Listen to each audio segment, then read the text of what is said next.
미국을 중심으로 전 세계가 사실은 각자 받아들이는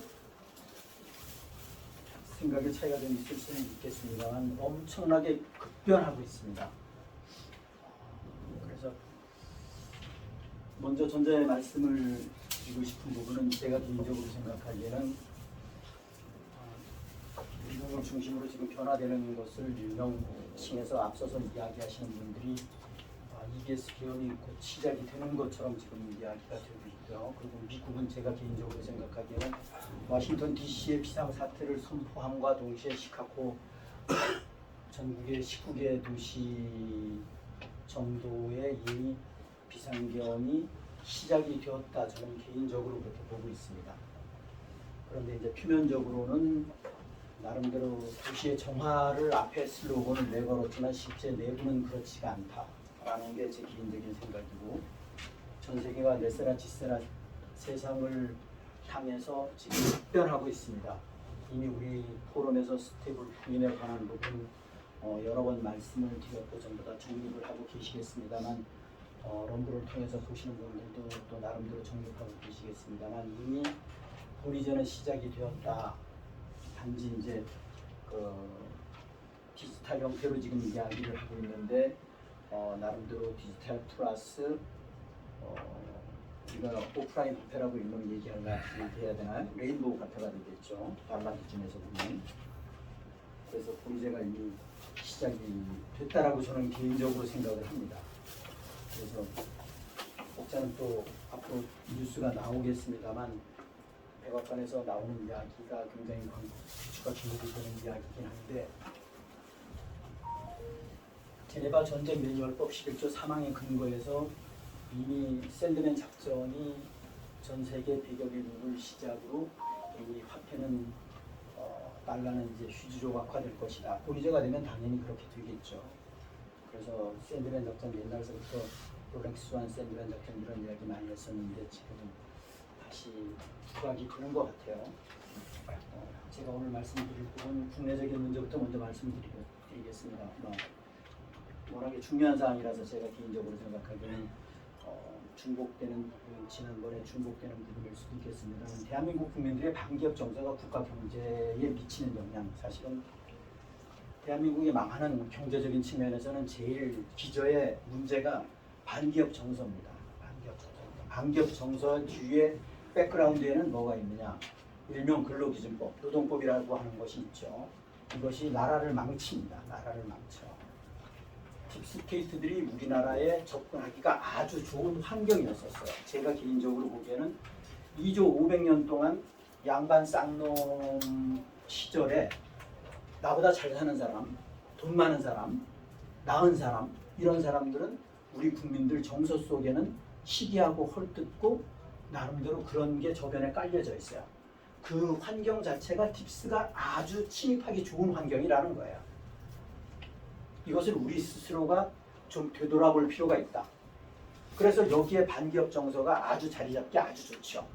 그래서 지금 반기업 정서가 정점에 달아서 대한민국이 지금 속절없이 몰락하고 있어요. 속절없이 몰락하고 있습니다. 전부 다 해외로 기업들이 전부 다 가고 있습니다. 그럼 대기업만 가느냐? 대기업에 딸려져 있는 협력업체들 수천 개 업체들이 다 갑니다. 그렇지 않으면 국내에 있으면 폐업하는 거니까 살기 위해서는 가는 거예요. 그래서 대한민국은 막말로, 속된 말로 커다란 블랙홀이 구멍이 뻥 뚫려요. 그럼 뭐 대한민국 뭘 갖고 살아요? 속된 말로 경제적인 측면에서 보면 빈 껍데기밖에 없는 거예요. 기업을 떠나서 돈 있는 사람들 지금 해외로 다 나갔어요. 다 나가고 있어요.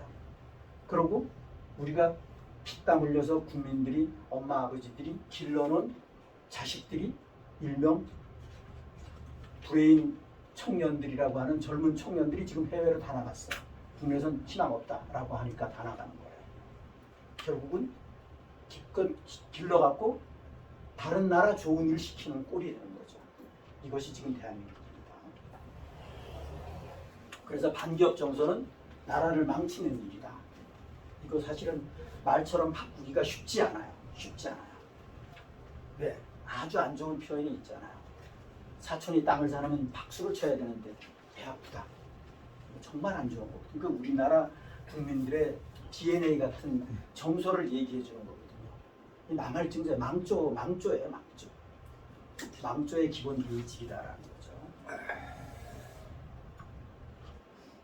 그 다음 주제에 대해서 제가 말씀을 드리면, 추락하는 대한민국 경제 상황 속에서 국민들이 살아남기 전략이 무엇이냐.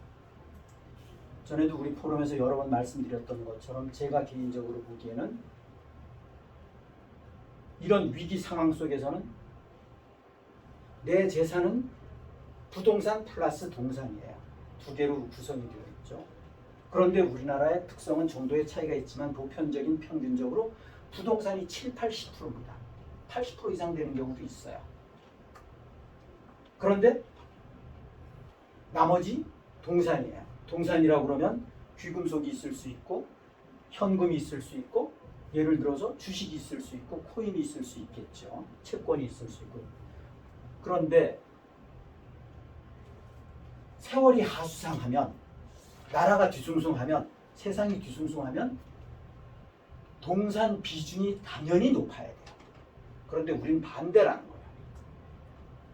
그러니까 이런 상황 속에서 막말로 속된 말로 흑자부도가 나는 겁니다. 기업으로 말하면. 부동산 있어봐봤자 팔아서 현금화돼야지 쓸 수 있는 것이지 현금화되지 않으면 의미가 없거든요. 그런데 파는 게 내가 팔고 싶다고 해서 팔고 그렇게 쉽게 되는 게 아니거든요. 100원에 샀는데 지금 50원에 사겠다고 그러는데 판다는 거 쉽지 않거든요. 그런데 이 부동산 자체가 대체적으로 대출이라는 거예요.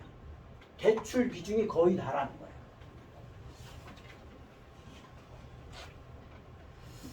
그래서 자고로 동산 비중이 높아야 된다. 그거는 뭐 이 럼블을 통해서 보시는 국민 여러분들이라든가 국민 여러분들이 판단해야 될 몫이에요. 제가 구체적으로 말씀은 못 드려요. 그런데 최근에 예를 들면 귀금속, 예를 들어서 금, 은에 관한 부분 자체는 최근에 여러분들이 현실적으로 그래프를 보시면 아시겠습니다만 올해만 해도 연초부터 올해만 해도 금, 은이 40% 전후가 올랐어요. 그러면 어디에 투자해서 40%의 수익을 거둘 수 있는 게 있어요? 그러니까 참고하시라는 겁니다. 거기에 딥스테이트를 안다라는 것은 딥스테이트의 기본 틀 자체가 네스테라 지세라 세상의 기본 경제적인 틀의 모멘텀 자체가 화폐가 지금은 피앗머니였었어요. 막말로 국가가 보증을 하는 하나의 휴지 조각이었었어요. 화폐라는 게. 대한민국 이 원화가, 미국의 달러가, 일본의 엔화가, 중공의 위엔화가 그 나라가 보증하는 하나의 어무 조각이에요. 그래서 나라가 부도가 나면 그 나라의 화폐는 휴지 조각이 되는 겁니다. 그런데 그 화폐가 본위제 성격을 가지고 있다. 본위제라고 그러면 100톤의 금이 있으면 100원만 발행하는 것이고 1000톤이 금이 있다 그러면 1000달러만 발행하는 거예요. 나라가 망해도, 나라가 망하면 안 되지만 나라가 망해도 내가 가지고 있는 본위제 원은 100원의 역할을 그대로 한다라는 거. 휴지 조각이 안 돼요. 이것이 본위제와 비본위제의 차이점이라는 거예요. 그런데 네세라 지세라 세상에서의 기본은 본위제라는 거예요. 이것이 딥스테이트를 아는 분들은 조금 전에 제가 말씀드린 것 중에 플러스 알파예요. 그러니까 나름대로 결정하기에 그만큼 좋겠죠. 8월 24일 노란봉투법이 국회라고 제가 얘기했습니다. 국회 본회의를 통과해서 함께 25일 20대 그룹 총수들을 전부 다 코를 끼워갖고 미국으로 갔어요. 대미 투자를 약속했어요. 예를 들면 한진그룹, 대한항공이 보잉을 70대? 뭐 몇 대를 구입하는 게 그게 70조에 200대인가? 70조 규모를 약속을 했어요. 도입하는 거예요. 플러스 거기에다가 해서 1,500억 달러를 약속했어요. 그 1,500억 달러는 우리나라가 오픈돼서 약속한 3,500억 달러에 포함되지 않습니다. 우리 포럼에서는 항상 얘기했던 것처럼 3,500억 달러에 포함되지 않은, 그래서 정부가 투자하기로 한 정부가 미국에 갖다 주는 거예요. 사실은 1,500억 달러 곱하기 0.9, 90%를 440조를 갖다 주는 겁니다. 거기에 플러스 알파 1,500억 달러는 별개예요. 그래서 합하면 5천억 달러라는 거예요. 그건 오픈된 것만. 비공개 회의에서는 뭐가 또 얘기가 됐는지 몰라요. 홍당무가 돼서 나왔는데 뭐 좋은 일이 있었으면 홍당무가 될 리가 없겠죠. 안 좋은 일이 있었으니까 홍당무가 됐을 거 아니에요. 서서히 밝혀지겠죠. 대기업 총수들은 일장일단이 보는 관점에 따라서 일장일단이 있어요. 대기업 총수들이 국내에 어차피 사업 못할 거 노란봉투법 통과되고 어차피 국내에서는 해외로 나가야 되는데 살기 위해서는 눈물을 머금고 조국을 버리고 나가야 되는데 오히려 코 껴갖고 가자고 그러니까 오히려 잘 됐다 싶었을 수도 있어요. 이 기회에 나가는 아주 계기가 되는 거겠죠. 그럴 수도 있고 그 반대인 경우는 제가 보건대는 제가 대기업 총수 입장이라 그러면 없을 것 같아요. 그래서 지금 이런 상황이다.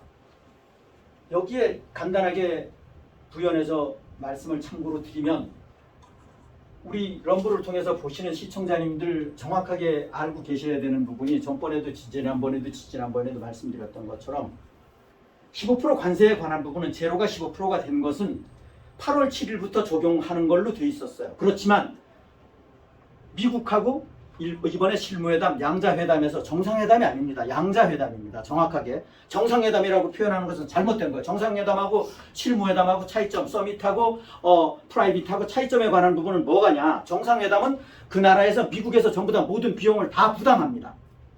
모든 거. 블레어 하우스에 막말로 영빈관에 무는 거 거기 가서 먹고 자고 하는 거 다 부담합니다. 그 대신 일반 실무회담은 우리나라가 그대로 비용 부담합니다. 근본적으로 차이가 있어요. 근본적으로. 그래서 정상회담은 아니다. 그런데 그것이 그것도 지금 그걸 부각하고자 하는 것은 아니고 중요한 것은 그런 상황이었었는데 여하튼 원래 합의가 관세 및 무역 협정에 관한 합의가 제대로 이루어졌으면 8월 7일부터 우리나라 관세는 15%를 적용받았어요. 그런데 사인 안 했단 말이야. 합의서 작성 안 했어요. 합의서 작성 안 한 거를 우리나라 쪽에서는 우리 쪽에서는 지금 잘한 거라고 생각하고 있어. 잘하긴 쥐뿔이랑 뭘 잘해요. 뇌가 어떻게 잘못된 거 아니에요? 합의를 했으면 8월 1일부터 15%를 관세를 부과받는데 합의를 안 했기 때문에 25%를 부과받는 겁니다. 25%를. 그래서 무역하는 기업들은 죽을 맛이에요. 속된 말로. 철강은 지금 50% 부과받고 있어요. 예를 들어서 15% 부과받는 게 아니에요. 미국은 속된 말로 우리가 나눴잖아요. 무역에 있어서 적자국이 헤게모니를 칼자루를 잡은 것이지 흑자국이 헤게모니를 잡는 게 아닙니다. 그렇잖아요. 그게 기본이에요. 기본.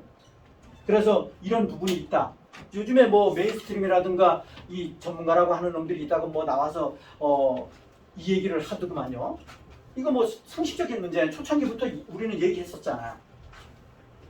그래서 그때 12.5%도 얘기를 했었던 거고. 그래서 대기업이 15%가 아니라 12.5%로 해달라고 애걸복걸 한 거 아니에요. 왜? 옛날 FTA 상태에서 동일하게 경쟁하자. 우린 백전백패 하게끔 돼 있어요. 그런데 지금 25%다. 이건 얘기할 필요도 없죠. 끝난 거예요.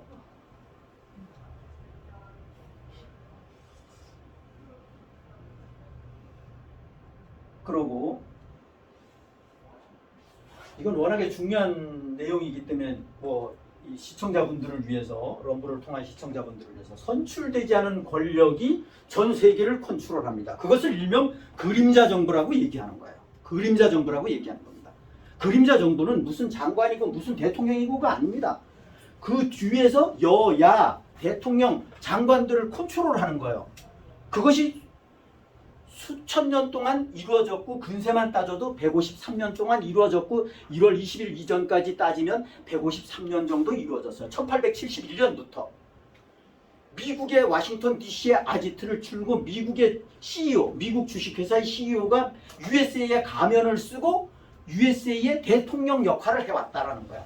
그런데 딥스를 모르는 사람은 그 사람이 미국 주식회사의 CEO인 줄 모르고 대통령이라고 여기까지 여겨왔다라는 거야.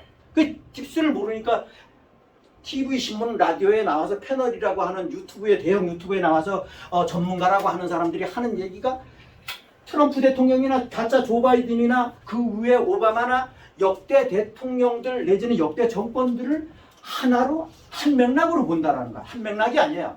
심지어는 신문 기자 제니 박이라고 하는 뭐 공인이니까 얘기해도 되겠죠? 이런 사람들도 그런 이야기를 해요. 역대 대통령은 어쩌고 어쩌고 어쩌고. 그 이야기는 뭐냐? 아, 이 사람이 지금 딥스에 대해서 모르는구나 하는 거를 알 수가 있어요. 간파할 수가 있어요. 1월 20일 이전에는 미국 주식회사의 CEO였고 1월 20일 이후에는 미국의 대통령이고 엄연히 틀립니다. 엄격하게 틀려. 분명하게 틀리다라는 거예요. 그런데 그것을 한 통록, 한 맥락으로 본다라는 얘기는 나는 딥스를 모르는 사람입니다 라고 얘기하는 것밖에 안 되는 거예요. 그러다 보니까 그 사람도 결국에 가서는 윤석방을 얘기하는 거예요. 윤석방을 얘기하는 거예요. 그러니까 윤추종자예요. 윤추종자에 불과한 사람이에요.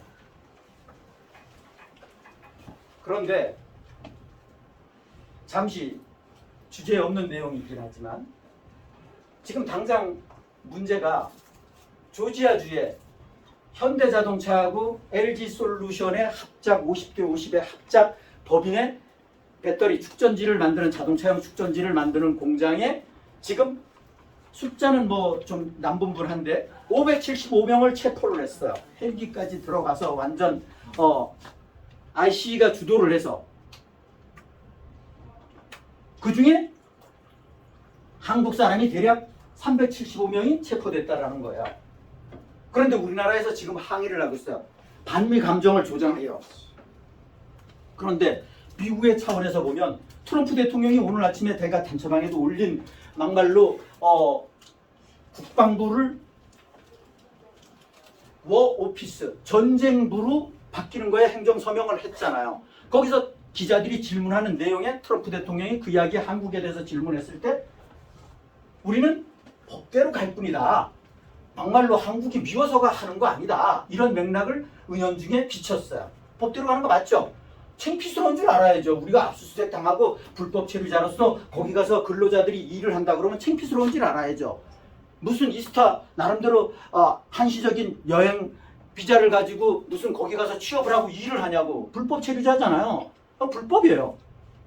불법을 갖고 트럼프 대통령한테 나쁘다 그러면 말이 안 되죠. 그러니까 우리나라 정서하고 근본적으로 틀리면 그걸 단적으로 그것만 봐도 트럼프 대통령은 공과 사는 엄격하게 구분하는 사람이다.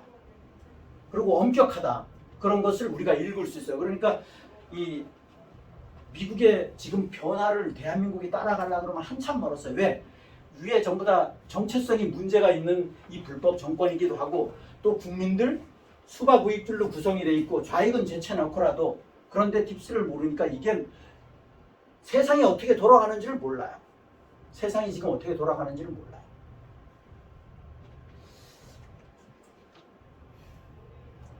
그래서 좀 전 세계는 1월 20일까지 미국 기준으로 보면 선출되지 않은 권력이 전 세계를 컨트롤해왔다. 이것을 지금 트럼프가 미국을 중심으로 전 세계로 확산해서 완전 뒤엎어버린다 라고 하는 걸로 보시면 돼요. 그러니까 딥스테이트의 대청소가 시작이 미국으로부터 여기까지는 물밑에서 했었는데 표면화됐다. 공식적으로. 사실은 공식적으로 표면화된 것은 9.11 테러를 일으킨 아버지 부시 사형시키고 나서 장례식 때부터 오픈되긴 했었어요. 그런데 일반인들은 뭐 그때 아무것도 몰랐었으니까 그때 전번에 그래서 사진을 한번 다시 리마인드하는 차원에서 보여드렸던 기억이 납니다만 8월 25일 통과 찐명의 양자회담의 결과는 아까 말씀드렸던 것처럼 아직까지 비공식 회담에 대한 결과는 나오진 않았어요. 그런데 거기에서 오픈 회담에서 이야기한 내용에 관한 부분을 더 디테일하게 얘기하지 않았을까 내지는 플러스 알파도 있었을 수도 있겠죠. 그것을 우리가 유추하는 것은 찐명이가 차를 타고 나왔는데 트럼프 대통령이 배웅도 나오지 않았고 배웅 나와야 되는 게 기본인데 배웅도 나오지 않았고 거기에 막말로 그 폭스뉴스 전 앵커맨이었던 국무부 의전관이 나와서 황당해갖고 배웅만 나왔을 뿐이다. 그런데 완전 홍당무가 됐었다. 얼굴이. 그 얘기는 뭐냐. 굉장히 지금 엄청나게 당했다. 당한 게 보통 수준으로 당한 게 아니다라는 거죠.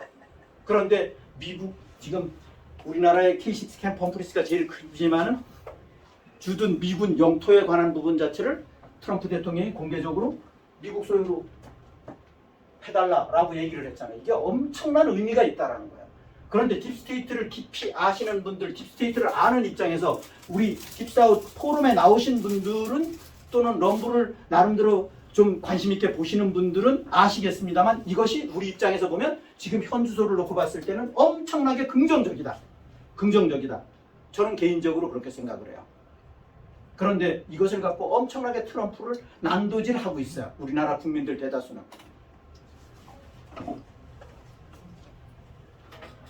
전문가들도 마찬가지예요. 전문가들도 TV, 신문, 라디오에 대형 유튜버에 나와 있는 전문가라고 하는 거, 그래 전문가 아니라는 거야 제 얘기.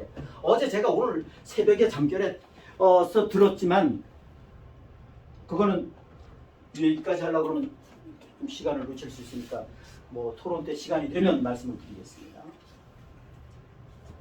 아까 말씀드렸던 맥락인데 세계 금융계획 ISO 2002 뭐 올해 10월 달부터 시작이 된다라고 얘기를 하는데 사실 여부에 관한 부분은 그때 가봐야 되는데 지금 움직이는 걸로 봐서 맞아 들어가는 것 같아요. 이 ISO 2002가 뭐냐? 결국은 본위제 간다는 거야. 본위제 간다는 거야.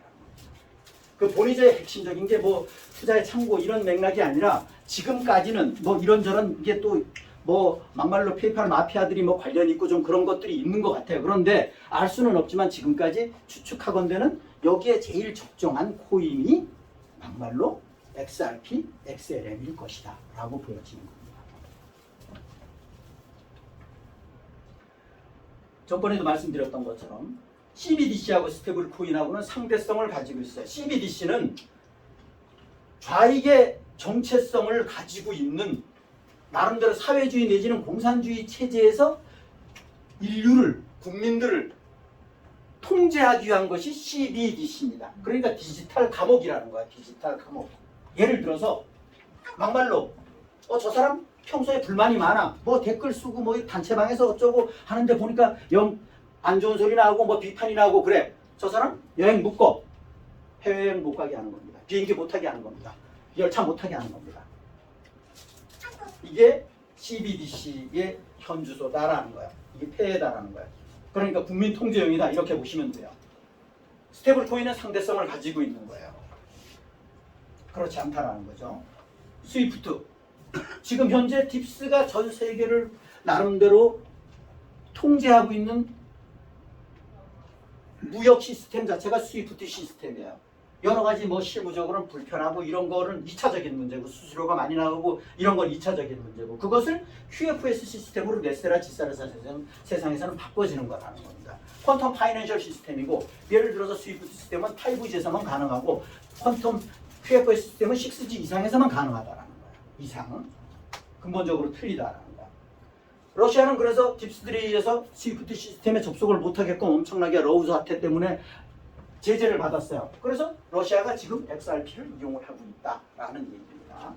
미 연방법원에서 미국 관세 무역 소송 판결 예측에 관한 부분은 전번에 간단하게 짚고 넘어갔는데 지방법원, 고등법원에서 전부 다 이거 패소했어요. 예를 들어서 한 나라의 수장이 국가를 운영하는, 경영하는 트럼프 대통령이 내가 나름대로 국가 경영을 위해서 무역 관세를 부과하던 말던 이것을 왜 법원에서 판결을 한다? 저는 제 개인적인 상식으로는 이해가 안 가는 부분이에요. 그것도 안 좋은 쪽이 아니고 좋은 쪽으로 가고자 하는 건데 그래서 지금 뭐 380억 불인가 관세 수입이 지금 들어왔다고 그래요. 어찌됐든 간에 그거는 뭐 부차적인 이야기고 그런데 중요한 것은 그것을 지금 마지막 10월 30일인가 뭐 하여튼 10월 14일은 저 APEC 회의인 것 같고 하여튼 어찌됐든 간에 후반기에 10월 말인가에 대법원 판결이 있다고 그래요. 연방대법원을 얘기하는 겁니다. 그런데 제가 개인적으로 생각하기엔 연방대법원의 9명의 법관 중에 구태여 정체성을 따지면 좌익 법관이 3명, 우익 법관이 6명이에요. 구성이 되어 있는데 트럼프 대통령은 거기에 별로 신경을 안 쓰는 것 같아요. 그것만 느낌만 봐도 이것은 넷세라 지세라 세상으로 가기 위한 하나의 커다란 틀에 불과한 거고 여기에서 부결될 리는 없어요. 통과된다라는 거예요. 여기서 부결되면 넷세라 지세라 세상 물 건너갑니다. 끝납니다. 안 돼요. 그리고 미국 부도나요. 그대로 부도납니다. 그래서 그렇게 될 리는 없다. 저는 그래서 개인적으로 걱정 안 해요. 개인적으로 걱정 안 해요. 이건 짜는 틀대로 간다라고 보는 거예요. 이건 제 생각입니다. 여러분들 생각은 틀리실 수는 있어요. 8월 11일 워싱턴 DC의 비상사태 선포 확산 의미에 관한 부분은 이건 아까 식전 행사 때 잠시 말씀을 드렸는데 이게 사실은 워싱턴 DC를 비롯해서 시카고 이미 그리고 19개 시로 확산되는 것 자체가 겉으로 보기에는 속된 말로 정화를 위한 거라고 표방은 하고 실제 내적으로는 딥스 대청소다. 그래서 미국을 중심으로 사실은 EBS 계엄이 시작되었다라고 저는 개인적으로 보는 겁니다.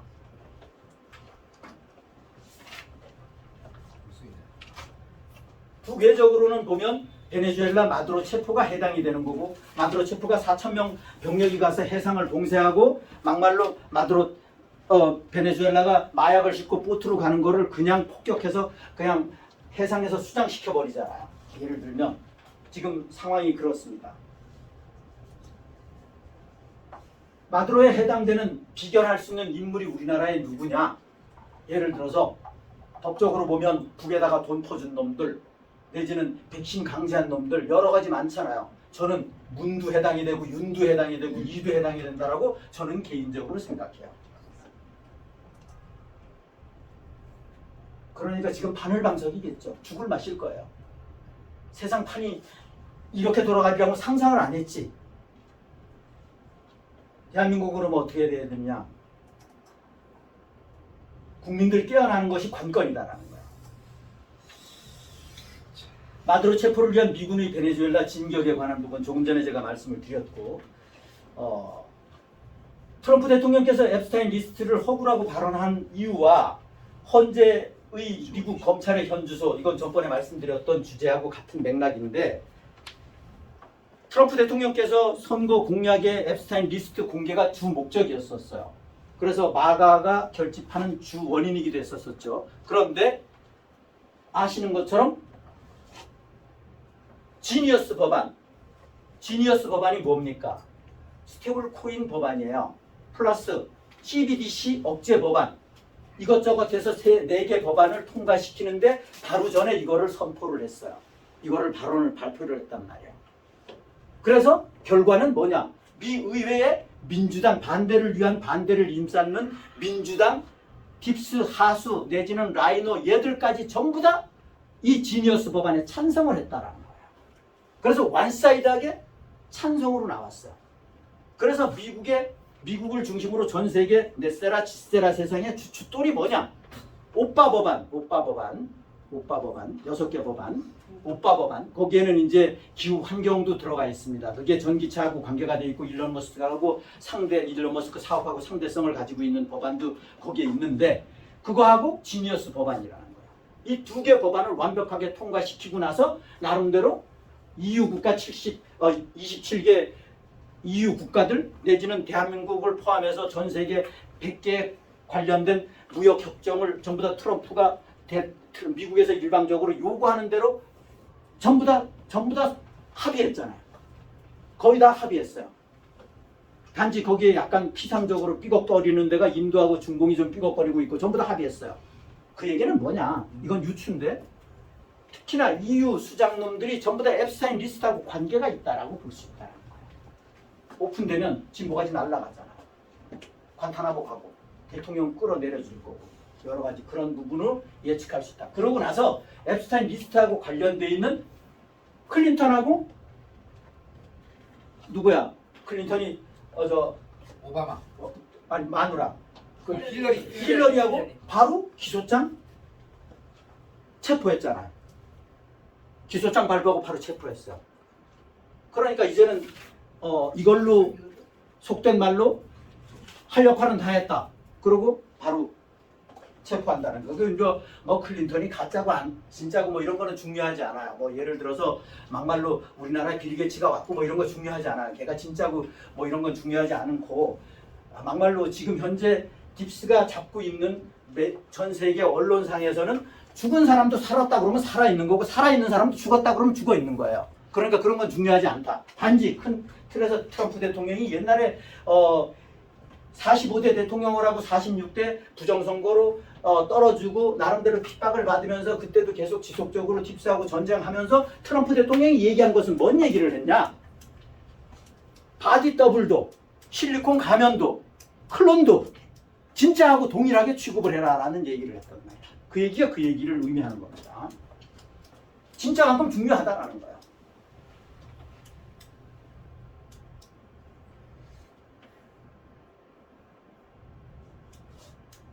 이거는 요즘에 좀 제 기준에서는 미미하나마 좀 변화가 있어서 좀 다행스럽다고 한편은 생각을 하는데 정체성하고 성향은 절대적으로 구분이 되어야 됩니다. 그런데 안타까운 것은 일반 우리 단체방에서 애국자님들은 좀 변화의 모습을 보여서 저는 개인적으로 좀 다행스럽다고 생각하는데 메인스트림에 내지는 패널이라고 하는 각자 각 분야의 전문가라고 특히나 대학 교수의 뭐 정치학 박사라고 하는 놈들, 뭐 정치학 교수라고 하는 놈들, 뭐 언론인이라고 하는 놈들이 막말로 대한민국에서 자칭 애국자라고 태극기를 들고 뭐 이런저런 단체에서 활동한다라고 하면서 이 럼블을 통해서 들으시는 애국님들 좀 한테 특히나 말씀을 드리면 정체성하고 성향은 근본적으로 틀립니다. 사전적인 의무 자체가 완전 비교할 수 없는 아주 동떨어진 얘기예요. 사상과 이념을 근간으로 하는 것은 좌익과 우익으로 구분이 됩니다. 제가 어젯밤에도 뭐 유튜브를 데스크탑을 통해서 쭉 보다 보니까 사극은 아니죠. 김두한 뭐 막말로 나오잖아요. 야인시대. 거기에서도 절대 진보 보수라는 말은 절대 안 씁니다. 그런 말 자체가 없어요. 그런데 사극에 출연했던 사람들 자체가 배우가 좌익 우익이라고 표현하면서 자기가 사생활에서 기본적으로 그 사람들이 사생활로 돌아와서는 좌익 우익이라는 말을 안 쓰고 보수 진보라는 말을 쓴단 말이야. 이게 얼마나 웃기고 아이러니한 얘기냐고.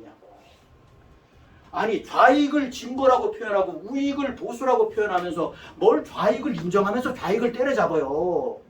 좌익을 진보라고 인정했으면 인정한 거지 뭘 때려잡아.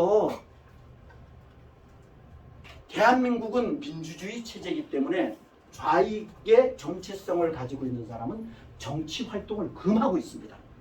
그것이 구태여 법적인 근거를 찾으라고 그러면 국가보안법이에요. 그런데 우리나라 지금 완전 나 좌익이야 어쩔 건데 라는 식이에요. 지금 정치판 자체가. 좌익은 좌익입니다.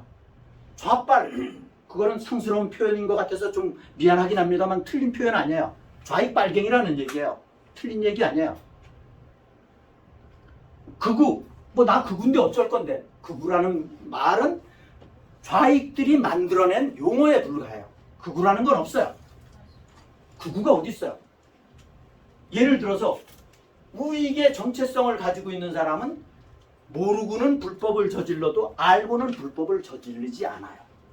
내 잘못에 대한 부분은 양심이 있기 때문에 죄송스럽게 생각하고 미안하게 생각하고 사과를 해요.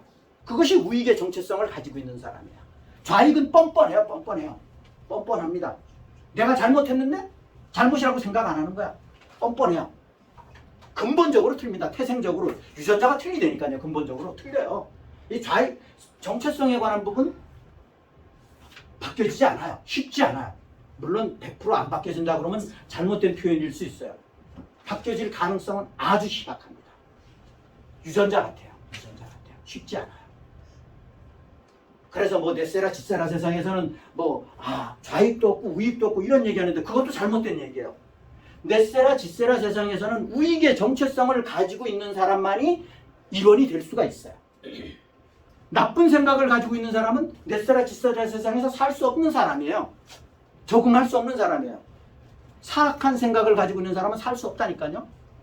이렇게 생각하시면 돼요. 그래서 뭐 우파 보수니 보수 우파니 이런 사람 쓰는 사람도 있어요. 말도 안 되는 얘기요. 아, 저 사람이 보수 성향인지 진보 성향인지 자기가 왜 재단을 하냐고. 말도 안 되는 얘기요. 그것도 웃기는 얘기예요. 말도 안 되는 얘기입니다. 이건 제가 오래전부터 어린 나이 때부터 이거에 관심을 가지고 검증 다 끝난 겁니다. 제가 홍지수 작가님한테도 검증을 했고 이상민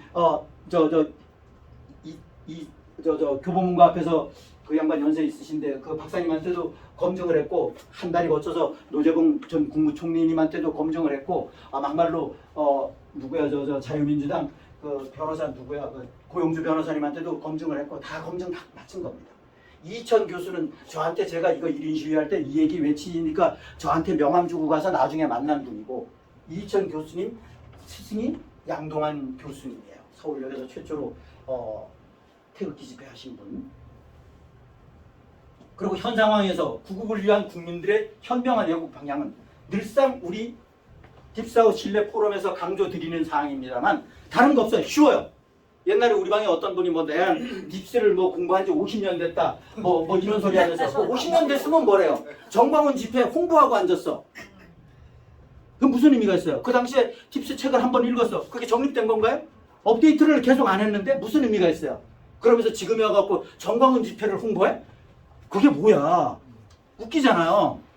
그러면 안 된다라는 거예요. 그분은 하여튼 그런 분이 있어요. 참 안타까운 분이죠. 제가 보기에는 다른 거 없습니다. 박근혜 대통령님은 창살 없는 감옥 상태입니다. 이렇게만 말씀드리면 정립을 하실 거예요. 럼블에서 시청자님들. 창살 없는 감옥 상태입니다. 창살 없는 감옥 상태라고요. 우리 국민들처럼 자연인으로 법적으로는 돼 있으나 창살 없는 감옥 상태라고요. 그렇지 않으면 그런 거 제재 안 받는다 그러면 박근혜 대통령 광화문 광장에 오면 국민들이 총결집합니다. 깨끗하게 판 끝나요. 안 된다라는 거야.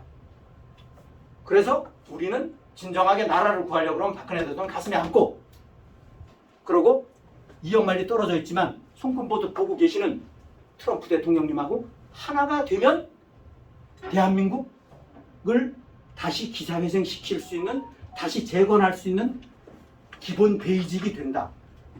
그런데 국민들이 트럼프 대통령님 욕하고 같이 욕하고 앉아갖고 좌익 딥스들처럼 같이 욕하고 앉아있는데 무슨 놈은 트럼프 대통령이 구해주겠어요. 구해줘봤자 또 잊어버려요. 또 넘어가요. 또 넘어가요. 지킬 능력이 안 된다는 거지. 그래서 이것이 굉장히 중요해요. 말처럼 쉽지는 않아요. 그래서 먼저 깨어나신 죄로 나름대로 모르시는 분들을 그렇다고 그분들을 딥스가 이렇고 저렇고 이거를 공부시키기에는 너무나 현실적으로 물리적으로 불가능해요. 그러니까 제가 보건대는 영이 맑으신 분들만 찾아갖고 나름대로 우리 포럼에 오셔서 또 그리고 영이 맑으신 분들은 나는 뭐 먹고 살기 바빠갖고 여기까지 그런 쪽에 공부를 신경을 안 써갖고 몰랐으니까 나는 내가 당신 얘기를 들어봤더니만은 애국님 얘기를 들어봤더니만은 나는 하라는 대로 하겠습니다. 나는 팥으로 매주를 쓴다고 그래도 난 믿겠습니다. 이런 분들이면 괜찮아. 이런 분들이면 N분의 1만큼 역할을 할 수 있다니까. 그래서 지금 많이 배우고 적게 배우고 아무 의미 없어요.